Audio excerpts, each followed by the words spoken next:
தென்மேற்கு பருவமழை குறைய வாய்ப்பு என இந்திய வானிலை ஆய்வு மையம் தெரிவித்திருக்கிறது. இது பற்றின மேலும் விவரங்களை செய்தியாளர் தாயுமானவன் வழங்க கேட்கலாம். தாயுமானவன், வணக்கம். மேலும் தகவல்களை சொல்லுங்க. இந்தியாவை பொறுத்தமட்டில் வட மற்றும் வடகிழக்கு மாநிலங்கள் மற்றும் தென் மாநிலங்களுக்கும் பல இடங்கள்ல ஒரு நிறைவான மழைப்பொழிவையும் குடிநீரின் ஆதாரமாக இருப்பது தென்மேற்கு பருவமழை.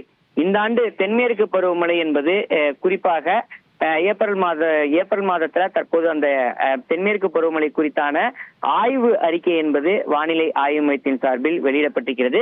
இந்த அறிவிப்பை பொறுத்தமட்டில் நடப்பாண்டு தென்மேற்கு பருவமழை தமிழகத்தை பொறுத்தமட்டில் இயல்பை காட்டிலும் குறைவாக இருக்கக்கூடும் என இந்திய வானிலை ஆய்வு மையம் கணிப்பை வெளியிட்டிருக்கிறது. அதே சமயம் தென்மேற்கு பருவமழை என்பது இந்திய அளவை பொறுத்தமட்டில் இயல்பை காட்டிலும் அதிகமாக இருக்கக்கூடும் என கணிப்பானது வெளியிடப்பட்டிருக்கிறது. தமிழகத்துல மேற்கு தொடர்ச்சி மலை ஒட்டிய மாவட்டங்களில் தான் இந்த தென்மேற்கு பருவமழை பரவலாக பெய்யும் என்ற ஒரு சூழல்ல இந்த ஆண்டு அந்த மேற்கு தொடர்ச்சி மலையை ஒட்டிய இந்த மாவட்டங்களுக்கு இந்த தென்மேற்கு பருவமழை பெரிய அளவுல இருக்க வாய்ப்பில்லை என தகவல்கள் வெளியிடப்பட்டிருக்கிறது.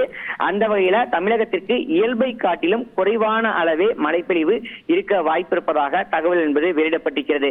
எல் நினோ, புவி வெப்பமயமாதல் போன்ற காரணங்களால் தென் மாநிலங்கள்ல இயல்பை விட குறைவான அளவே இந்த தென்மேற்கு பருவமழை நடப்பாண்டுல இருக்க வாய்ப்பு இருப்பதாக தகவல்கள் என்பது வெளியிடப்பட்டிருக்கிறது.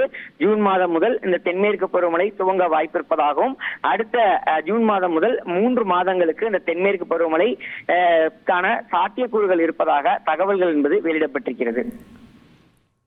தகவல்களுக்கு நன்றி தாயுமானவன். உங்கள் தந்திவன் தொலைக்காட்சியில் தெனாலிராமன் தினமும் மாலை 6 மணிக்கு காண தவறாதீர்கள்.